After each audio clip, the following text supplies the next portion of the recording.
बिस्मिल्लाहिर्रहमानिर्रहीम। Previous video के अंदर हमने डिस्कशन की थी पर्सनल फाइनेंस का कॉन्सेप्ट अंडरस्टैंड करने के लिए, जिसमें मैंने आपको बताया था कि पर्सनल फाइनेंस जो है वो आपके एक्सपेंसेस और इनकम्स को और आपकी जो फाइनेंशियल अफेयर्स हैं, लाइक आपके पास कितने एसेट्स हैं, कितनी आपके ऊपर लाइबिलिटीज़ हैं, कहाँ से पैसे आ रहे हैं, कहाँ पे खर्च हो रहे हैं, ठीक है, टैक्स प्लानिंग किस तरह से कर रहे हैं, एक्सपेंसेस को कैसे मीट कर रहे हैं, कितने सोर्सेज ऑफ इनकम्स हैं, ठीक है, इन सब चीज़ों को मैनेज करने का नाम है। तो आज की हम वीडियो में बेसिकली इसकी जो इम्पोर्टेंस और इसका जो स्कोप है उसको डिस्कस करेंगे। मैं व्यूअर से रिक्वेस्ट करूंगा कि जिन्होंने अभी तक चैनल को लाइक या सब्सक्राइब नहीं किया वो पहले चैनल को लाइक और सब्सक्राइब कर लें, ताकि आने वाली मज़ीद वीडियोस जो हैं उससे बेनिफिट ले सकें। तो सबसे पहले इसकी इम्पोर्टेंस पर डिस्कशन कर लेते हैं कि पर्सनल फाइनेंस हमारे लिए किस तरह से इम्पोर्टेंस है, या इसकी इम्पोर्टेंस क्या है, किस तरह से ये हमें बेनिफिट प्रोवाइड कर सकती है, या किस तरह से हमें ये अफेक्ट कर सकती है। Personal finance focuses mainly on meeting the individual or person and caters for both long term and short term financial goals. Basically क्या है, ये ऑर्गेनाइजेशन से डील नहीं करेगी, ये कॉरपोरेट सेक्टर से डील नहीं करेगी, ये किसी इदारे से डीलिंग का नाम नहीं है। जो एक इंडिविजुअल या पर्सन से रेलेवेंट मॉनिटरी अफेयर्स हैं ये उनको डील करता है। एक इंडिविजुअल किस तरह से अपने एक्सपेंसेस को मैनेज कर रहा है, किस तरह से अपनी इनकम को मैनेज कर रहा है, कितने किस्म के उसके फाइनेंशियल गोल्स हैं, short term, long term, medium term, और वो उन गोल्स को अचीव कैसे कर रहा है, ठीक है, इसका नाम पर्सनल फाइनेंस है। तो ये बेसिकली इंडिविजुअल को डील करेगा, ठीक है। Whether you have enough money for your essential monthly bills और you want to plan for your retirement, this is all personal finance. आपके मंथली बिल कैसे मीट हो रहे हैं, आप अपनी रिटायरमेंट के लिए प्लान कैसे तरतीब दे रहे हैं। इसके अलावा पर्सनल फाइनेंस जो है इससे रेलिवेंट जितनी भी स्किल्स हैं, लाइक फाइनेंशियल लिटरेसी है, फाइनेंशियल एजुकेशन है, ठीक है, ये आपको हेल्प आउट करेंगे कि आपने पैसा कमाना कैसे है और कितना कमाना है। बेसिकली जब हम अपनी नीड्स को पूरा करना चाह रहे होते हैं, कुछ हमारी शॉर्ट टर्म नीड्स होती हैं, कुछ हमारी मीडियम टर्म नीड्स होती हैं, कुछ हमारी लॉन्ग टर्म नीड्स होती हैं, तो उन नीड्स को पूरा करने के लिए, उन नीड्स को मेट करने के लिए हमने पैसा कमाना कैसे है, ठीक है। तो ये उसके लिए स्किल्स प्रोवाइड करेगा। What are your monthly expenses and it helps you to budget within that income. जब एक शख्स को ये पता चल जाता है कि उसकी इतनी इनकम है एक या एक से ज़्यादा सोर्सेज से, तो उसके लिए आसान होता है उस लिमिटेड इनकम की बेस के ऊपर बजट तैयार करना,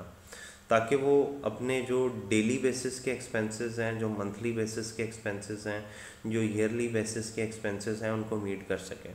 अब डेली बेसिस के एक्सपेंसेस क्या होते हैं, जैसे कि किचन चलाना, ठीक है, गाड़ी का फ्यूल डलवाना।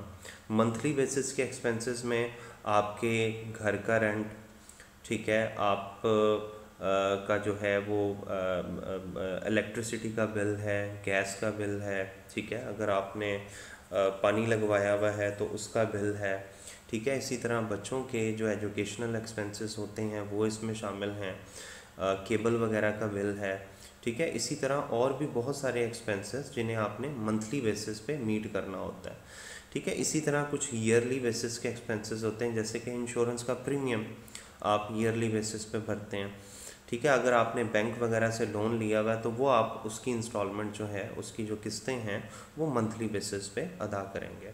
तो बेसिकली पर्सनल फाइनेंस क्या करती है, ये आपको बता देती है कि इतनी आपकी अर्निंग है और इसकी बेस पे आपने बजट बनाकर अपने डेली के एक्सपेंसेस, अपने मंथली एक्सपेंसेस और अपने ईयरली एक्सपेंसेस को मीट कैसे करना है, और स्टिल आपने इसमें से पैसे बचा कर इन्वेस्टमेंट कैसे करनी है। अच्छा, इसके अलावा पर्सनल फाइनेंस जो है वो आपकी जो नेसेसरी आइटम्स होती हैं ये उनको मीट करने के हवाले से भी आपको हेल्प आउट करता है।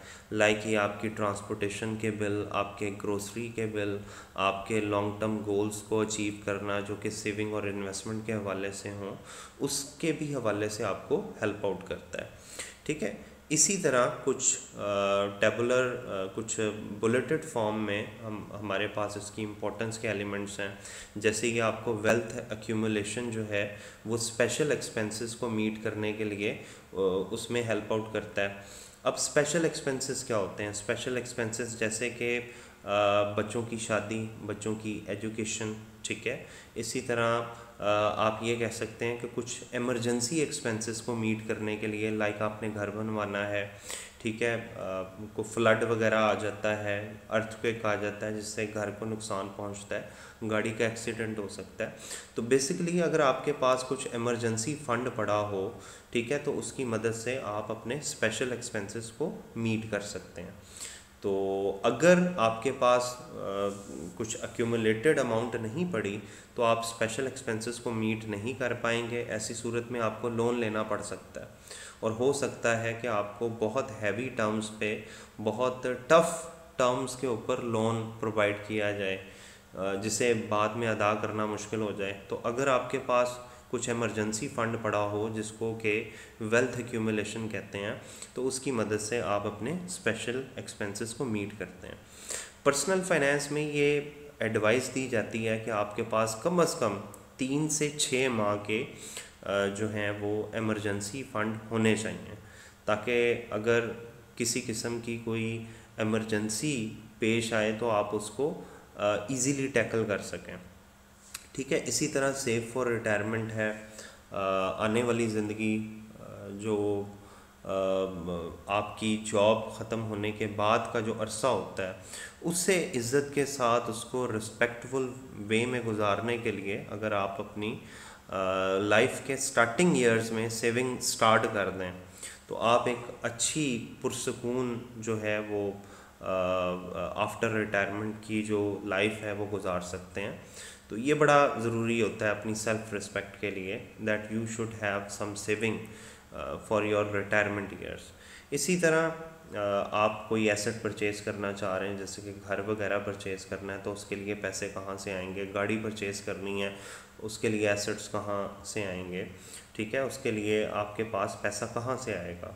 तो ये चीज़ें भी हैं। इसी तरह ये आपको पर्सनल फाइनेंस ये भी सिखाता है कि आपने इंटेलिजेंटली किस तरह से इन्वेस्ट करना है। इसमें आप, अगर आपके रिसोर्सेज हैं तो आप किसी की फाइनेंशियल एडवाइस भी ले सकते हैं, ठीक है। और अगर रिसोर्सेज नहीं हैं तो आप फाइनेंशियल एजुकेशन गेन करके, ठीक है, आप फाइनेंशियल लिटरेसी को गेन करके आप उसके ज़रिए भी बेटर डिसीजन कर सकते हैं। फिर इसी तरह minimise payment to Uncle Sam, इसका मतलब ये होता है कि अगर आपने कुछ वाजिबात अदा करने हैं किसी पर्सन के, किसी इदारे के, जैसे कि बैंक्स वगैरह हैं, तो उनको कैसे मिनिमाइज़ किया जाए।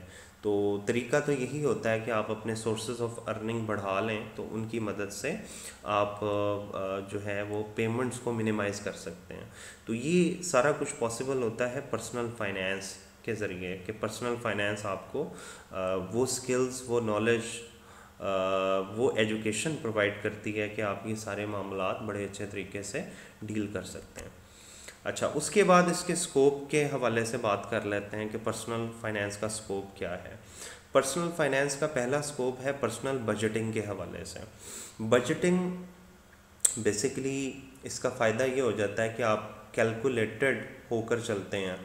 आपकी अगर इनकम लिमिटेड है, ठीक है, और उससे बहुत सारे एक्सपेंसेस को मीट करना है, जैसे कि डेली एक्सपेंसेस हैं, मंथली एक्सपेंसेस हैं, ईयरली एक्सपेंसेस हैं, ठीक है, उनको मीट करने के लिए बजट कैसे बनाना है, ठीक है। तो ये पर्सनल बजटिंग के अंदर बहुत बड़ा रोल प्ले करता है, ठीक है। लेकिन अगर आपके एक्सपेंसेस डेली के, मंथली के या ईयरली के मिसमैनेज हो जाएं तो आपको इंसॉल्वेंसी या बैंकरप्सी की कंडीशन को भी फेस करना पड़ सकता है। इसी तरह आपको अपनी इनकम और स्पेंडिंग की हैबिट का पता चल जाता है कि आप बहुत ज़्यादा फजूल खर्च तो नहीं हैं, क्योंकि कई बार अगर आप फजूल खर्च बन जाते हैं और अपनी इनकम को मिसमैनेज तरीके से चला रहे होते हैं, तो ऐसी सूरत में क्या होता है, ऐसी सूरत में आपके इंसॉल्वेंट होने के चांसेस बढ़ जाते हैं। तो पर्सनल फाइनेंस बेसिकली आपको बताती है कि आप इनकम किन किन ज़राए से कमा रहे हैं और कहाँ कहाँ आप खर्च कर रहे हैं। तो ये बेसिकली आपकी हैबिट को डिस्प्ले करता है कि आपका इनकम और स्पेंडिंग का पैटर्न क्या है, किस तरह से आप स्पेंडिंग कर रहे हो। अब यहाँ पे मैं बताता चलूँ कि बहुत बड़ी बड़ी सेलिब्रिटीज़, आप ये कह सकते हैं कि जो एक मूवी करते हैं या एक ड्रामा जो है वो करते हैं तो करोड़ों रुपया, करोड़ों अरबों रुपया कमा लेते हैं, लेकिन उनकी स्पेंडिंग हैबिट बहुत गंदी होती है। तो वो बहुत ज़्यादा फजूल खर्ची कर करके एट दी एंड वो मकरूज़ हो जाते हैं। तो बेसिकली पर्सनल फाइनेंस आपको इनकम, लिमिटेड इनकम के साथ आपके एक्सपेंसेस को मैनेज करने का तरीका बताएगी। अच्छा, इसी तरह इसका जो नेक्स्ट थर्ड स्कोप है वो ये है कि आपको अपनी इनकम और स्पेंडिंग का लेवल भी पता चल जाता है। ठीक है, आप अगर अपने माली मामलात को, अपने जो मॉनेटरी अफेयर्स हैं, फाइनेंशियल अफेयर्स हैं, उनको डेली बेसिस पे, मंथली बेसिस पे, ईयरली बेसिस पे चेक करना शुरू कर दें, तो आपको पता चल जाता है कि मेरी स्पेंडिंग का लेवल क्या है। ठीक है, और अगर स्पेंडिंग मैं ज़्यादा कर रहा हूँ तो मुझे अपनी इनकम का लेवल कितना करना पड़ेगा। ठीक है, बाज़ जॉब्स ऐसी होती हैं जहाँ से आपकी अर्निंग बहुत कम हो रही होती है, तो आपको कुछ पार्ट टाइम काम करना पड़ सकता है। ठीक है, अपने एक्सपेंसेस को कवर करने के लिए। फिर यहाँ पर ये भी एक चीज़ बड़ी इम्पॉर्टेंट है कि आपकी एम्प्लॉयमेंट की जो अर्ली स्टेज होती है ना, उस वक्त आपकी इनकम लो होती है। जैसे जैसे टाइम गुजरता जाता है, आपका एक्सपीरियंस बढ़ता जाता है, तो आपकी अर्निंग बढ़ती जाती है, और रिटायरमेंट की के टाइम तक आपकी अर्निंग बहुत ज़्यादा इंक्रीज़ हो चुकी होती है। और अगर आपने टाइमली कुछ सेविंग वगैरह का सिस्टम अर्ली लाइफ में स्टार्ट किया हो, तो रिटायरमेंट की एज पे आपके पास एक ह्यूज अमाउंट ऑफ मनी होती है, जिसकी वजह से आपको किसी के ऊपर डिपेंड नहीं करना पड़ता, या फिर आप इन्वेस्टमेंट वगैरह करके भी ये पर्पस अचीव कर सकते हैं। तो बेसिकली पर्सनल फाइनेंस आपको इनकम और स्पेंडिंग का लेवल भी बताती है। अच्छा, इसी तरह जो नेक्स्ट इसका स्कोप है वो ये कि आप अपनी स्पेंडिंग के लेवल को कंट्रोल करना सीख जाते हो। जब एक दफ़ा आपको ये पता चल जाता है कि आपकी अर्निंग लिमिटेड है, या आप जो है वो ज़्यादा आपके सोर्सेज ऑफ इनकम नहीं है, तो आप अपनी स्पेंडिंग को कंट्रोल करना सीख जाते हो। ठीक है, स्पेंडिंग को कंट्रोल करने से मुराद ये है कि आप फजूल खर्ची बंद कर देंगे, और जो नेसेसरी चीज़ें हैं, जो बहुत ज़्यादा ज़रूरी चीज़ें हैं, आप उन पे फोकस करना शुरू कर दोगे। हो सकता है कि पहले आप स्पेंडिंग ज़्यादा करते थे, आप ब्रांडेड कपड़े पहनते थे, महंगी गाड़ी में आप घूमते थे, ठीक है, लेकिन अब हो सकता है आपके मामलात वैसे ना रहें। ठीक है, तो ज़रूरी होता है कि आप अपनी स्पेंडिंग को कंट्रोल कर लो। तो बहुत सारे लोगों के लिए स्पेंडिंग को कंट्रोल करना मुश्किल होता है, लेकिन अगर स्पेंडिंग अगर आपकी आउट ऑफ कंट्रोल हो जाए, तो आप फाइनेंशियल प्रॉब्लम या इनसिक्योरिटी को फेस कर सकते हैं, आप इंसॉल्वेंट हो सकते हैं। तो बेसिकली पर्सनल फाइनेंस आपको स्पेंडिंग को कंट्रोल करना सिखाती है, क्योंकि स्पेंडिंग अगर कंट्रोल ना हो रही हो तो इसका बड़ा नेगेटिव इम्पैक्ट होता है आपकी आपके माली मामलात के ऊपर। ये हो सकता है कि आप मकरूज़ होते जाएं, कर्ज़ों का बोझ आप पे पड़ता जाए, लोगों में आपकी क्रेडिबिलिटी ख़त्म होती जाए। फिर इसी तरह इसके स्कोप में जो पांचवी चीज़ है वो इमरजेंसी फ़ंड है। आप बेसिकली क्या करते हैं, पर्सनल फाइनेंस में ये चीज़ बड़ी कंपलसरी नेचर की है कि आपके पास 3 से 6 माह का जो है इमरजेंसी फ़ंड होना चाहिए। वो कैसे मैनेज करना है, किन सोर्सेज ऑफ इनकम से वो कमाना है जो कि लीगल भी हों, गवर्नमेंट भी अलाउ करे, तो वो किस तरह से। तो कुछ अनसीन एक्सपेंसेस आ सकते हैं, जैसे कि गाड़ी ख़राब हो जाना, ठीक है, सडनली अनएम्प्लॉयड हो जाना। जैसे कि ये कोरोना की जब सूरत हाल चली थी तो बहुत सारे लोगों का बिज़नेस बंद हो गया था। बहुत सारे लोग जो कि प्राइवेट जॉब्स करते थे और सिक्योर्ड उनकी जॉब नहीं थी, तो उन्हें जो है वो डाउन साइजिंग करके अनएम्प्लॉय कर दिया गया, क्योंकि जाहिर है जब इंडस्ट्री बंद होगी, इदारा बंद होगा, तो वो अपने एम्प्लॉयज़ को सैलरी कैसे देगा। ठीक है, इसी तरह घर फिक्स करवाना है आपने, घर की कंस्ट्रक्शन करवानी है, शादी वगैरह के मामलात बन सकते हैं, कोई तूफ़ान आंधी आ सकती है, कोई अर्थक्वेक वगैरह की सिचुएशन बन सकती है, तो इमरजेंसी फ़ंड जो है उसे मैनेज करना, उसके लिए पैसे जोड़ना, ये सारा कुछ आपको पर्सनल फाइनेंस बताएगा। ठीक है, तो पर्सनल फाइनेंस आपको इस हवाले से गाइड करेगा। अच्छा, इसी तरह जो इसका लास्ट वन स्कोप है that is saving opportunity and planning for future. Personal finance के ज़रिए जब हम इनकम और एक्सपेंसेस को मैनेज करना सीख जाते हैं तो हमें ये पता चल जाता है कि अगर हम एक्सपेंसेस में से सिर्फ ज़रूरी एक्सपेंसेस जो कि नेसेसरी एक्सपेंसेस हैं, अगर हम उनको अपनी लिमिटेड इनकम में मीट करना जो है वो शुरू कर देते हैं, तो हम बेसिकली एक लार्ज अमाउंट ऑफ सेविंग करने के काबिल हो जाते हैं। ठीक है, रूल तो ये है कि जितने पैसे आप सेव करना चाह रहे हो उतने पैसे जो है आप स्टार्ट में ही साइड पे कर लो। ठीक है, उसको सेट असाइड कर लो और फिर बकाया जो रकम रह जाए उसको आप फिर अपनी जो है वो एक्सपेंसेस के ऊपर लगाओ। ठीक है, तो सेविंग जितनी ज़्यादा होगी उतनी ही आपकी इन्वेस्टिंग की अपॉर्चुनिटी बढ़ेगी और उतना ही आप फ्यूचर के हवाले से प्लान करना शुरू करोगे। तो उम्मीद करता हूँ आपको इस पॉइंट की, इस वीडियो की समझ आ गई होगी, क्योंकि इस वीडियो में हमने इम्पोर्टेंस और स्कोप की डिस्कशन की है। तो मैं अपनी ऑडियंस से रिक्वेस्ट करूँगा जिन्होंने अभी तक चैनल को लाइक या सब्सक्राइब नहीं किया तो वो चैनल को लाइक और सब्सक्राइब करें और बेल के आइकन पे भी क्लिक करें ताकि अगली आने वाली वीडियोस को आप देख सकें। शुक्रिया।